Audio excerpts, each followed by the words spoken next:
വചനാമൃതം തയ്യാറാക്കി അവതരിപ്പിക്കുന്നത് PAM അബ്ദുൽ ഖാദർ. ദേവാലയത്തിൽ സ്ഥിരമായി പ്രാർത്ഥനയ്ക്ക് വന്നിരുന്ന സ്ത്രീ ഒരു തുണ്ട് കടലാസിൽ എന്തൊക്കെയോ എഴുതി പ്രതിഷ്ഠയ്ക്ക് മുമ്പിൽ നിക്ഷേപിക്കുക പതിവായിരുന്നു. ഇത് പുരോഹിതൻ്റെ ശ്രദ്ധയിൽപ്പെട്ടു. അദ്ദേഹം അവയെടുത്ത് വായിച്ചു നോക്കി. വ്യക്തിപരമായ സങ്കടങ്ങളും ആവലാതികളുമായിരുന്നു അവയിലധികവും.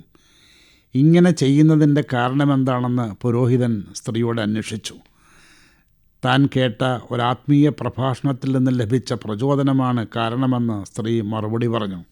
ഇതുമൂലം മനസ്സിന് ആശ്വാസവും സമാധാനവും നുകരാൻ സാധിക്കുന്നതായും അവർ പറഞ്ഞു.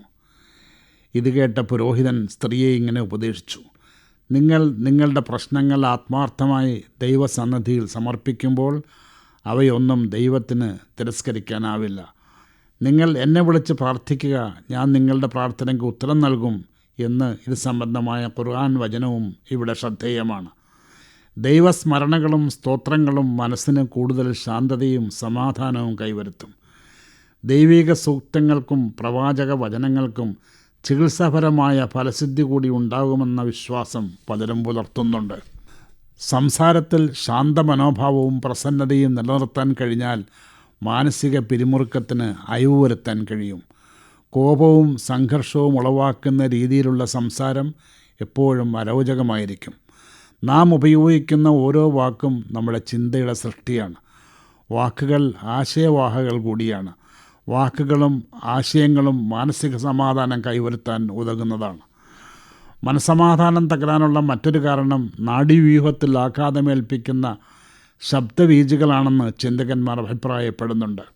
നിശബ്ദത രോഗശമനത്തിനും സാന്ത്വനത്തിനും ആരോഗ്യ പരിശീലനത്തിനും ഉതകുന്നതാണ് എന്ന ആപ്തവാക്യം നാം ഓർക്കണം. ഉല്ലാസവും വിശ്രാന്തിയും മനസ്സിന് ഉന്മേഷം പകരും. നല്ല സ്മരണകളും അനുഭവങ്ങളും കൊണ്ട് മനസ്സിനെ നിറയ്ക്കുക എന്നത് ഒരു നല്ല മാനസിക വ്യായാമമായി കരുതുന്നവരുണ്ട്. അത്തരം സ്മരണകളിലേക്കുള്ള തിരിഞ്ഞുനോട്ടം പോലും മാനസികമായ വിനോദയാത്രയാണ്. ധന്യമായ അനുഭവങ്ങൾ, നല്ല ഓർമ്മകൾ തുടങ്ങിയവയെല്ലാം കൊണ്ട് മനസ്സിനെ നിറയ്ക്കാൻ കഴിഞ്ഞാൽ മനസ്സ് സമാധാനത്തിൻ്റെ കലവറയായി മാറും. മനസ്സിൻ്റെ ഭാരം പലപ്പോഴും രക്തസമ്മർദ്ദത്തിലേക്കും അനുബന്ധ രോഗങ്ങളിലേക്കും കൊണ്ടെത്തിക്കുന്നു. ഇതില്ലാതാക്കാൻ ഡോക്ടർമാർ നൽകുന്ന മരുന്നുകളും ചികിത്സകളും എന്തൊക്കെയായാലും നാം സ്വീകരിക്കുന്ന ജീവിതശീലങ്ങൾ വഴി പ്രശ്നങ്ങളെ വലിയൊരളവോളം ലഘൂകരിക്കാൻ കഴിയും. മനസ്സിൻ്റെ വ്യാകുലതകളും ആകുലതകളും വിശ്വസ്ത സുഹൃത്തുക്കളോട് തുറന്നു പറയാൻ കഴിഞ്ഞാൽ ഒരു പരിധിവരെ ആശ്വാസം കണ്ടെത്താൻ കഴിയും. തുറന്ന പറച്ചിലിനുള്ള അവസരങ്ങൾ ഉപയോഗപ്പെടുത്താൻ കഴിഞ്ഞാൽ കൂടുതൽ സ്വാസ്ഥ്യം അനുഭവപ്പെടും. ദിവസേന 2-3 പ്രാവശ്യമെങ്കിലും മനസ്സിൻ്റെ ചിന്തകളും ചലനങ്ങളും പുതുക്കിക്കൊണ്ടിരിക്കണമെന്ന് മനഃശാസ്ത്രജ്ഞന്മാർ പറയുമ്പോൾ ദിവസേന 5 നേരം നമസ്കാരത്തിലൂടെ നിർവഹിക്കണമെന്നാണ് ഇസ്ലാം കൽപ്പിക്കുന്നത്. മനസ്സിൻ്റെ നവീകരണം ഒരനുസ്യൂത പ്രക്രിയയായി മാറണം. ഇപ്രകാരം സംസ്കരിച്ചുകൊണ്ടിരിക്കുന്ന മനസ്സ് ജീവിതത്തിൽ നന്മ നിറഞ്ഞ മാറ്റങ്ങൾ വരുത്തും, സമാധാനം ഉറപ്പുവരുത്തും. വിശ്വാസികളെ നമിക്കുകയും പ്രണമിക്കുകയും ചെയ്യുവിൻ, നിങ്ങളുടെ നാഥന് കീഴ്വണങ്ങുവിൻ, നന്മ ചെയ്യുകയും അതുവഴി വിജയസൗഭാഗ്യം പ്രതീക്ഷിക്കുകയും ചെയ്യുക എന്ന ദൈവിക വചനം മനസ്സമാധാനവും സ്വസ്ഥതയും കൈവരുത്താനുള്ള മാർഗദർശനമായി നമുക്ക് കാണാം.